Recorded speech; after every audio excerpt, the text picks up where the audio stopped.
مروت اکیلا نہیں ہوتا ہے، مروت جدھر چلا جاتا ہے عوام چونٹیوں کی طرح نکل آتا ہے۔ اب جب میں جلسوں کے لیے پنجاب جاؤں گا تو بڑی تیاری سے جاؤں گا، عوام کا ایک ازدحام ساتھ میں لے کے جاؤں گا، پھر دیکھتے ہیں۔ ہاں جی، کے پی سے بالکل لے کے جاؤں گا، ہزاروں لوگ، کوشش ہوگی کہ لاکھوں لوگوں کو لے جاؤں، لیکن ہزاروں لوگ ہوں گے میرے ساتھ۔ ٹکراؤ بھائی، احتجاج آئین کے آرٹیکل 16 کے تحت میرا حق ہے، پاکستانیوں کا حق ہے۔ اب اگر کوئی مجھے پرامن اور آئین کے دائرے میں رہتے ہوئے احتجاج سے روکتا ہے زبردستی، بندوق کے زور پہ یا ڈنڈے کے زور پہ، تو ٹکراؤ تو وہ کریں گے۔ تو ڈنڈے کی وجہ سے یا بندوق کی وجہ سے ہم کوئی یہ تو نہیں کریں گے کہ راستہ بدلیں گے، نہ اس کی پرواہ ہے۔ پاکستان کے لیے، پاکستانیوں کی آزادی کے لیے ہم ہر قسم کی قربانی بشمول جان کی قربانی دینے کو تیار ہیں۔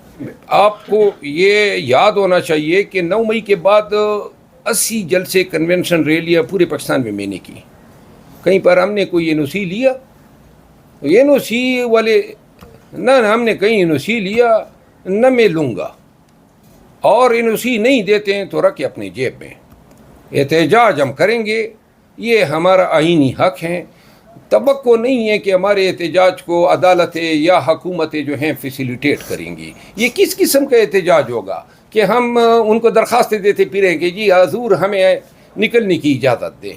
ہم نکلیں گے، عوامی زور پہ نکلیں گے، عوامی طاقت ہوگی ہمارے ساتھ، باقی ان کی مرضی ہے جس طرح ہمارے ساتھ پیش آتے ہیں۔ یہ مروت اکیلا نہیں ہوتا ہے، مروت جدھر چلا جاتا ہے عوام چونٹیوں کی طرح نکل آتی ہے۔ لیڈران کا جس کا جو کام ہوگا وہی کرے گا نا۔ اب احتجاج کی ذمہ داری اگر خان یا پارٹی مجھے دے رہی ہیں تو پھر میرا ہی کام ہے کہ میں اس پہ بولوں، اس پہ میں ڈیوائز کروں، اور میرا خیال ہے کہ چند دنوں میں یہ ساری چیزیں واضح ہو جائیں گی۔ احتجاج، میں نے آج خان صاحب کے یہ بات کہی، میں نے کہا بغیر احتجاج کے یہ ان یزیدوں سے گلو خلاصی نہیں ہے۔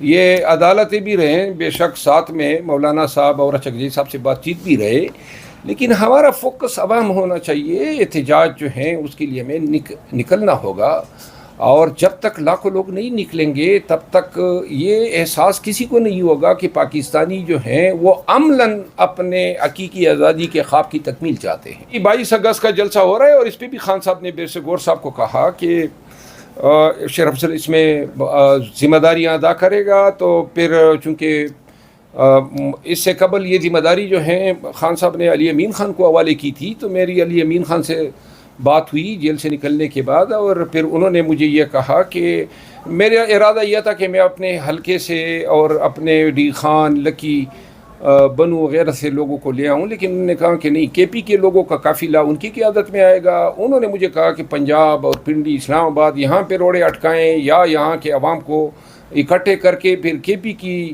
جو قافلے ہیں ان کو ریسیو کرنے کی ذمہ داری مجھے ہوئی ہے، تو لہذا وہ میں انشاءاللہ اس ذمہ داری سے نمبردار ہوں گا۔ کوئی کرپٹ نہیں ہے، یہ اس طرح انفرادی اختلافات ہیں۔ آج خان صاحب نے اس پہ برسر گور صاحب کو 2 ٹوک موقف دیا کہ کے پی کی حکومت یا وزیر اعلیٰ جو ہیں اس کو کمزور کرنے کی کسی بھی سازش کی اجازت نہیں ہوگی۔ ساتھ میں جو ہمارے دوست جو ناراض ہیں، عاطف خان کے بارے میں انہوں نے پیغام دیا کہ عاطف خان صاحب کو کہیں کہ وہ مجھ سے فوراً ملے، اور ساتھ میں انہوں نے یہ بھی کہا کہ علی امین خان کی حکومت جو ہے اس کو کسی بھی صورت میں، کسی بھی قیمت پر میں کسی کو کمزور کرنے کی اجازت نہیں دوں گا، چاہے پوری اسمبلی کیوں نہ ڈیزالو کرنی پڑے۔ یہ خان کے الفاظ تھے۔ تو اس خان کے اس موقف کی میں نے تردید تو نہیں کی ہے۔ شکیل خان کو میں بھی اچھی طرح جانتا ہوں، میرے ساتھ کنونشن میں بھی نکلے، بلکہ میرے ساتھ وہ پھرا کرتے تھے۔ اپنے ملاکنڈ کے علاوہ وہ باجوڑ بھی میرے ساتھ گئے، دیر بھی میرے ساتھ گئے، تو میں بہت قدر کرتا ہوں شکیل خان کی۔ یہ دیکھیں، یہ پارٹی کے اندر اختلافات ہیں اور انشاءاللہ جلد ہی حل ہو جائیں گے۔ اس طرح پنجاب کے معاملات بھی جلد حل ہو جائیں گے۔ خان صاحب کو میں نے کہا کہ ضرورت ہمیں ہے کہ ہم اپنے پارٹی میں اس طرح، کیونکہ یہ جو میرا مسئلہ بنا تھا تو کسی بھی لیڈر نے مصالحت کے لیے کوئی کردار ادا کرنے کی کوئی آواز ہی نہیں اٹھائی، اور خان صاحب سے جب تک میں نہیں ملا کوئی درمیان میں آیا ہی نہیں۔ یہ ہونا چاہیے تھا، ذمہ داری تھی کہ سینئر لوگ جو ہیں درمیان میں آتے، ہمیں بٹھاتے، میں غلطی پر تھا تو مجھے کریکٹ کرتے، ورنہ ان کو کریکٹ کرتے۔ ان کی غلطی ہے یا تھی نہیں. بیرسٹر گور صاحب کو بھی آج میں نے کہا نا, بیرسٹر گور صاحب کو میں نے کہا آج بھی, اور بیرسٹر گور صاحب میں ایک بات میں ضرور کہوں گا کہ پارٹی میں اگر کوئی شخص 100% خان اور پارٹی کے ساتھ مخلص ہے تو بیرسٹر گور ہیں. اور بیرسٹر گور جو ہیں وہ اس نقطۂ نظر سے شاید ان کی اپروچ نہیں تھی, لیکن آج یہ بات ہوئی اور آج میں نے کہا کوئی مصالحتی کمیٹی ہونی چاہیے. یہ اختلافات پہلے بھی تھے, ابھی بھی ہیں اور بعد میں بھی آئیں گے, تو لہٰذا ان کا تدارک کرنے کے لیے ہماری کوئی ایک ریکنسیلیٹری کمیٹی ہونی چاہیے. میری کل چیف منسٹر صاحب سے ملاقات ہوئی اور شکیل خان سے میرا رابطہ نہیں ہے, پہلے تھا لیکن ابھی یہ جو معاملات ہوئے ہیں, میں چونکہ خود ہی بہت ہی میں نے سفر کیا ہے یہ اختلافات کی وجہ سے, میری کوشش ہوگی کہ میں اس معاملے میں اگر کوئی مصالحت کے لیے کوئی کردار ادا کر سکوں, کوئی طرفداری جو ہیں وہ میرا خیال ہے اس سے میں پرہیز کروں گا. البتہ خان صاحب نے جو بات کی وہ میں نے آپ سب کو گوش گزار کی. جی, شکیل احمد خان جو ہے میری نقطۂ نظر میں نیٹ اینڈ کلین آدمی ہیں, اور ساتھ میں یہ بھی کہوں گا کہ ابھی تک علی امین خان کی گورننس کو بھی میں نے انتہائی فیئر اور نیٹ اینڈ کلین پایا ہے. میرا خیال ہے کہ یہ وہی ایلیگیشن ہے جس طرح مجھ پہ لگے اور میں نے لگائے. جب اختلافات ہو جاتے ہیں تو پھر وہ الزامات بھی لوگ ایک دوسرے پہ لگا لیتے ہیں جو وجود ہی نہیں رکھتے ہیں. نہیں, میں نے تو اپنے ڈیفنس میں بات کی ہے, میں نے تو کوئی کسی پہ الزام نہیں لگائے. میں تو ہمیشہ یہ 5 ماہ سے تو میں اپنے آپ کو ڈیفینڈ کر رہا ہوں.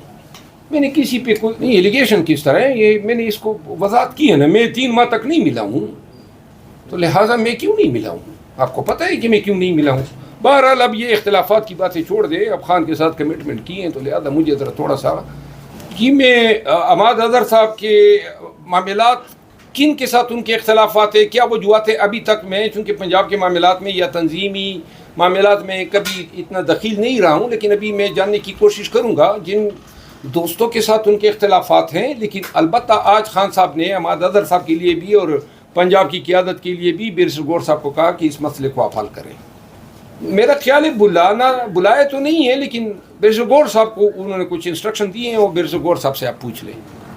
شکریہ. پارٹی میں میرٹ ہونا چاہیے اور ہوگا. سالار کاکڑ جو ہیں وہ شناخت ہیں بلوچستان میں پی ٹی آئی کی, بڑے ہی مضبوط مستحکم آواز ہیں پی ٹی آئی بنانے میں, پی ٹی آئی کو پروان چڑھانے میں اس شخص کی بدرجہ خدمات ہیں. تو لہذا اس کو اگر سائڈ سے لگایا جاتا ہے تو لازماً وہ آواز تو اٹھائے گا. اور میرا خیال ہے کہ یہ میرٹ کرنے کے لیے ضروری ہے کہ ان تمام معاملات کا جائزہ لے کے افہام و تفہیم سے حل کیے جائیں.